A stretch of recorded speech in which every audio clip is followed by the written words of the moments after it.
მოგვიწევს რა თქმა უნდა საქართველოში არა მარტო არსებულ სიტუაციაზე, რამდენიმე დღეა დარჩენილი 4 ოქტომბრამდე არჩევნების მნიშვნელობაზე, იმაზე, როგორ ჩაიარა კამპანიამ, ბოლო დღეებია, რთულია იმის წარმოდგენა, რომ რამე შეიძლება რადიკალურად შეიცვალოს, ასევე თქვენს მოლოდინებზე 4 ოქტომბრის მეორე პლასტის, ასე ვთქვათ, ეროვნული კრების და დაანონსებული რევოლუციის თაობაზე, მაგრამ დავიწყოთ მოლდოვაში არჩევნების შედეგებით, იმიტომ რომ არც ის არის კონტექსტიდან ამოვარდნილი და იზოლირებული, რაც საქართველოში ხდება ამ წლების განმავლობაში.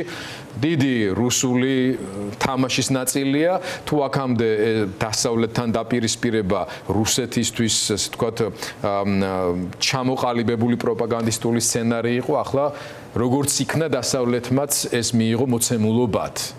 და მარტო მოლდოვა როგორც ჩანს არ დარჩა ამ ბოლო ერთ წლის განმავლობაში განსაკუთრებით რუსეთის პირისპირ და ეს არჩევნების შედეგებსაც დაეტყო. თქვენ როგორ შეაფასებთ ამ შედეგებს, რა განსხვავებებია საქართველოსა და მოლდოვას შორის? პირველ რიგში მინდა მივილოცო მოლდოველებს ეს გამარჯვება და აქვე მინდა ვთქვა, რომ მოლდოვა საკმაოდ სერიოზული ინტერესის სფეროშია რუსეთის. ეს ჩვენ ძალიან კარგად ვიცით და თავის დნეპრისპირეთით უკრაინასთან მეზობლობით და სტრატეგიული ადგილმდებარეობით. და აქვე მინდა ვთქვა, რომ არ დაუკლია რუსეთს არაფერი, თუ მეტი არა, რბილი ძალიდან დაწყებული, ესე ვთქვათ, არარბილი ძალით და იმ პროვოკაციებით, გაყალბებებით და ასე შემდეგ, რაც მათ მოლდოვეთში ჩაატარეს. შესაბამისად, მინდა ვთქვა, რომ მოლდოველებმა მოახერხეს კონსოლიდირება და არჩევნების გზით შეცვალეს ხელისუფლება. ეს არის ძალიან მნიშვნელოვანი, ანუ შესაძლებელია, რომ რუსეთი დაამარცხო თუ იქნება კონსოლიდაცია, თუ იქნება ერთიანობა და მიზნისაკენ მიზანმიმართული სვლა. ეს ძალიან ნათელი მხედველობაში გაქვს ჯერ კიდევ წინა არჩევნები და ახლა ეს კონსოლიდირება როგორც მოვიდნენ ისინი დღემდე. და სწორედ ჩვენი გადაწყვეტილება ამას ეყრდნობა, რომ როცა ვებრძვით არა ბიძინა ივანიშვილს მარტო, არამედ მის უკან უზარმაზარ მანქანას, ასე ვთქვათ, რუსულ მანქანას და მათ სტოურებს საქართველოში, ეგრეთ წოდებული პრემიერის და მისი, ასე ვთქვათ, კლანის სახით, ჩვენ უნდა ვიცოდეთ, რომ ამ სისტემის დაშლა შესაძლებელია თუ ჭკვიანად ვიმოქმედებ და ჭკვიანი მოქმედება ჩემი აზრით არის ის, სადაც ძალიან ბევრჯერ დაუშვით ჩვენ ოპოზიციამ შეცდომა კრიტიკულ მომენტში არ მივიღეთ და არავისკენ ხელს არ უშვერ ის სწორი გადაწყვეტილება, რომელიც ქვეყანას გამოიყვანდა ამ მდგომარეობიდან. ერთ-ერთი ის არის ჩემი ღრმა რწმენით, რომ დღეს ნაწილი ოპოზიციის ბოიკოტს უცხადებს ადგილობრივ არჩევნებს და კიდევ ერთხელ განმარტავ ამას. ეს ნიშნავს იმას, რომ მოგებულ ქალაქებს და მათ შორის ყველაზე მნიშვნელოვან ქალაქ თბილისს, რომელიც ჩვენ მოვიგეთ, მიუხედავად გაყალბებისა, მოვიგეთ სულ რაღაც 1 წლის წინ, ჩვენ ამას, ესე ვთქვათ, ნაწილი ოპოზიცია, ესე ვთქვათ, თმობს და უთმობს ბიძინა ივანიშვილს. მე მინდა უბრალოდ ძალიან დიდი იმედი მაქვს და ძალიან დიდი პატივისცემა ქართული ხალხის და მისი სიბრძნის. ჩვენ ძალიან ბევრი რამე გავიარეთ ერთად, განსაკუთრებით დამოუკიდებელ საქართველოში, ვნახეთ გადატრიალებაც, სისხლიანი, ესე ვთქვათ, ქუჩებით, ვნახეთ დაპირისპირებაც და მე მგონი რომ რაღაცა ვისწავლეთ, მაგრამ კრიტიკულ სიტუაციაში ქართული ხალხი მაინც იღებს სწორ გადაწყვეტილებას და როცა ებრძვი დიდ მონსტრს, მას უნდა გამოაცოლოს საყრდენი. ჩემი აზრით და ჩვენი აზრით, ერთ-ერთი ყველაზე მნიშვნელოვანი საყრდენი არის თბილისი, რომელსაც ერთადერთი პირდაპირ ლეგიტიმური არჩევნებით და ყველაზე დიდი ლეგიტიმაცია აქვს, იმიტომ რომ პირდაპირ ირჩევს ქალაქის მერს. ამიტომ აი ამ მოცემულობის ხელიდან გაშვება, როცა კიდევ ერთხელ ვიმეორებ, 1 წლის წინ გაყალბების და მიუხედავად ქართულმა ოცნებამ თბილისი წააგო, თავის კაპიტნებით, თავის ესე ვთქვათ, გაჟონვებით და ყველა იმ მექანიზმით, რაც ვერ მოახერხეს. თბილისის გაყალბება ვერ მოახერხეს. კითხვა მაქვს, არ უნდათ მოგება თბილისში, რა თქმა უნდა უნდათ. და როცა ეს შედეგი მიუტანეს ბიძინა ივანიშვილს 24-ში და უთხრეს, რომ აი მოვიგეთ მთლიანად, ეგრეთ წოდებული მოვიგეთ, მაგრამ თბილისი წავაგეთ, რა რეაქცია ექნებოდა ბიძინა ივანიშვილს? ბიძინა ივანიშვილს ექნებოდა მის, ესე ვთქვათ, გარემოცვას, რომ უნდა მოახერხოთ ისე, რომ ხალხი არ მოვიდეს ადგილობრივ არჩევნებზე, იმიტომ მისთვის ეს არის ყველაზე სერიოზული დარტყმა და ამ სისტემის ჩამოშლისთვის, თუ ისინი დაკარგავენ თბილისს.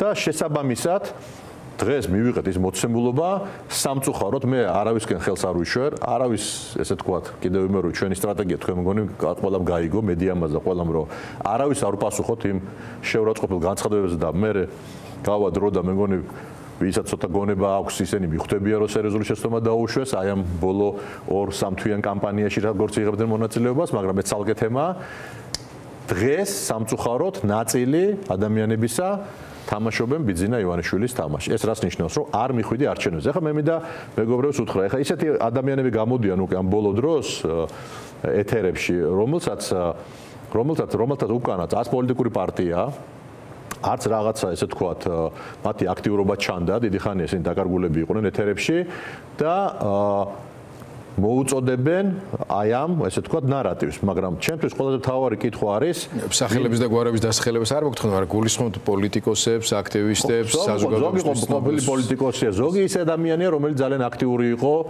და იძახოდა, რომ პოლიტიკოსები არ მოვიდნენ, ესე თქვათ, გახსოვთ თქვენ წინა, ესე თქვათ, უზარმაზარი მიტინგები, რომ პოლიტიკოსები არ გჭირდება, პოლიტიკოსი ეს არის ხალხი, პატრონი არ აყავს ამას არ აყავს ხელმძღვანელი, ხალხი მოიგებს. არანაირი პოლიტიკური ბრძოლა, პოლიტიკური პარტიების გარეშე არ არსებობს და პოლიტიკოსების გარეშე, რომლებიც იღებენ პასუხისგებლობას კონკრეტულ ქცევაზე და შედეგზე. დღეს მე რასაც უყურებ, სამწუხაროდ, ყველა რატომღაც უკვე ბატონი პატა ბურჭულაძისგან იშორს ხელს.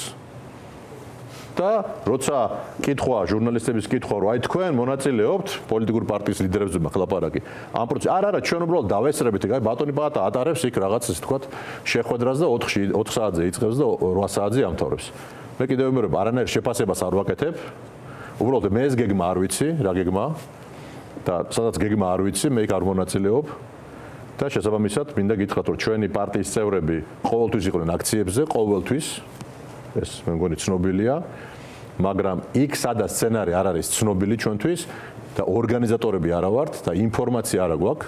მოდით და იქ გაიგებთ, ეს ჩემთვის არის მიუღებელი ამბავი. ახლა უბრუნდები ისევ იმ თემას, რომ კონსტიტუციით და არა მარტო კონსტიტუციით, ღმერთი აძლევს ადამიანს ყველაზე მნიშვნელოვანს, თავის ხმას. რომელიც უკვე სამოქალაქო და პოლიტიკურ ცხოვრებაში ითარგმნება არჩევნებში, რომელიც კონსტიტუციით არის გაწერილი.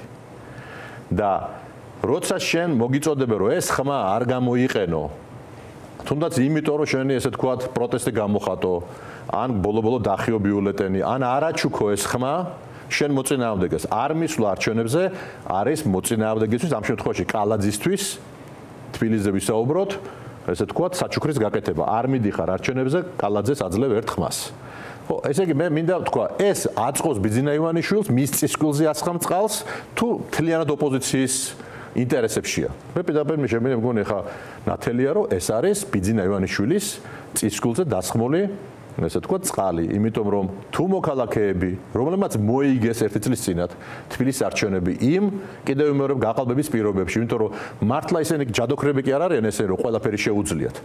ხალხის, როცა ხალხი გამოდის და ესე თქვა ბრაზდება მათ წინ ვერანაირი მექანიზმი ვერ გააჩერეს. მოლდოველებმა ხო შეძლეს ჩვენ შევძელით ერთი წლის წინათ. ამიტომ მე თბილისელებს მინდა მე თბილისში დაბადებული, გაზრდილი ესე თქვათ ადამიანი ვარ და როგორც თქვენ ჩემო მეგობრებო, ჩემი თაობის ან ახალგაზრდა თაობის ახალგაზრდობაში უბანზე ჩხუბშიც მიმიღია მონაწილეობა და ასე შემდეგ და როცა ვიღაცას შეურაცხყოფას აყენებდნენ იქ ხდებოდა ეს რაღაცა რომ უბნელები კი არ არჩევდნენ იქ საქმეს რომ ესე თქვა ვინ არის მართალი თქვა უბრალოდ იკრიბებოდნენ და თავისი ღირსები ზაცავა და მე ეს ყველაფერი თავდებოდა შერიგებით და ჩაერეოდნენ ესე თქვა უფროსები და ასე შემდეგ და მე ისევ თბილისი მაინც ყველა ერთმანეთს იცნობდა და ისევ მეგობრულად გრძელდებოდა ყველაფერი. ეხლა ეს გაბრაზება ჩემო მეგობრებო რომელიც ყველას დაგროვილი გვაქვს სხვა სფეროში სოციალური იქნება ეს თუ თქვენი ოჯახის წევრის დაჩაგვრა თუ თქვენი ოჯახის წევრის სამსახურიდან ესე თქვა თუ ეკონომიკური თუ ასე შემდეგ ეს უნდა გამოხატოთ რაღაცაში და მინიმუმ იმას მაინც ნუ გავაკეთებთ რომ ეს თქვენი ხმა რომელიც თქვენია და 4 წელიწადში ერთხელ გეძლევათ უფლება რომ ეს გამოიყენოთ აჩუქოთ იმ ადამიანებს და იმ კონკრეტულ ადამიანს რომლის კორუფციული საქმიანობა რომლის მოღვაწეობა რომელთა პოლიტიკა რომელიც სრულიად რუსულია ის მაფიოზური მართვა რომელიც ბიძინა ივანიშვილს აქვს ჩამოყალიბებული ამ ქვეყანაში რომლებიც ერთი ჯიხურიდან 650 მილიონს ათეთრებენ და აკრობენ და მე რე ხრება ეს ინფორმაცია ინფორმაცია, ესე თქვათ, მთლიანი, ესე თქვათ, საინფორმაციო სივრციდან და უამრავი რაღაცა, რომელიც ახლა აღარ მინდა ჩამოთვალო, მე მგონი ძალიან კარგად ავება. ყველაზე მთავარი, ჩვენი სწრაფვა თავისუფალი სამყაროსკენ და დემოკრატიისკენ და თავისუფალ ხალხთან და მეგობრებთან. ხო, ყველაფრის იზოლაცია გააკეთეს და ამ დროს მე კიდევ ვიმეორებ, ყველა აქციაზე ვიღებდით მონაწილეობას. ამ დროს თქვა რომ მე გავალ აქციაზე და არ მივიღებ მონაწილეობას, იმიტომ რომ ბოიკოტში ვარ, ეს არის დიდი შეცდომა, ეს არის ბიძინა ივანიშვილის თამაში შეგნებულად თუ შეუგნებლად, ესე თქვა, ჩართვა. ამიტომ მე მინდა კიდევ ერთხელ გთხოვოთ, მოგიწოდოთ ამას საბოლოო ჯამში ისტორია გვაჩვენებს, ვინ იყო მართალი. მე ამ პროცესზე პასუხისმგებლობას ვიღებ, როგორც პოლიტიკოსი და ჩემი გუნდი, იმიტომ რომ ყველა პოლიტიკოსმა თავის საქმეზე და ნაბიჯზე უნდა იყოს პასუხისმგებლობა. მე ამ პროცესზე ვიღებ პასუხისმგებლობას, იმიტომ რომ მარტო რუსთაველი არ არის საქართველო და მარტო რუსთაველი არ არის მთელი თბილისი. და არის ხალხი, რომელსაც აქვს ამოსული კისერში, მაგრამ ვერ გამოდის ასაკის გამო, სტატუსის გამო, საჯარო მოხელეობის გამო, უამრავი რაღაცის გამო. და ამ ადამიანებს ეუბნები, რომ მაინც გაგიყალბებენ და მაინც ვერ გაგვიყალბეს ერთი წლის წინათ. ვერ გაგვიყალბეს თბილისი, მოგებული გვაქვს. ეს უნდა დაიჯეროთ ჩემო მეგობრებო. ამის უნდა გწამდეთ, რომ თუ ბევრნი გამოვალთ, კალაძე, ესე იგი, გეუბნებით ვერ გაასწრებს თბილისიდან, ისე მოკურცხლოს აქედან აღარ გავაგრძელებს საით. თავის კორუმპირებულ გუნდთან ერთად. და თუ თბილის გამოაცლი გეუბნებით ეს დიდი ვითომ დიდი რომელიც ეს თქვა ქათმის ფეხებზე დგას სინამდვილეში იმიტომ რომ კორუმპირებული და ჩამომპალია მათი სისტემა დაიწყებს სტრუქტურულად რღვევას რომ წარმოიდგინოთ რომ თბილის ყავს ახალი მერი ირაკლი კუპრაძე სუფთა წარსულის ადამიანი ორი პარტიის მხარდაჭერილი სამწუხაროა რომ მეორე ორმა პარტიამ ესე თქვა უბრალოდ არ მიიღო ამაში მონაწილეობა არც განხილვებში და ასე შემდეგ ხო ამიტომ მოდით რა ცოტა მე რამდენჯერ უნდა დაუშვათ შეცდომა ხოლმე იმის გამო რომ 4 წელიწადში 20 წუთი დახარჯო იმისათვის რომ მიხვიდე რა არაჩუკო შენი ხმა კაი კუპრაძე არ გინდა კალაძეს ნუ აჩუქებ ხმას გესმით ამაშია საქმე ამიტომ კიდევ ვიმეორებ რა ვიცი ესეთი გამოთქმაა რომ ქართველებიო მარტო თავის შეცდომაზე არ სწავლობენ თავის შეცდომაზე არ სწავლობენ და ეს მე რამდენჯერ უნდა დაგვემართოს უკვე და ნუ დაუშვებთ ამ შეცდომას დაუჭიროთ გამოვიდეთ არჩევნებზე აქციაზეც დავდგეთ მაგრამ კიდევ ვიმეორებ აქციაზე დადგომაც ჩემთვის უნდა იყოს გასაგები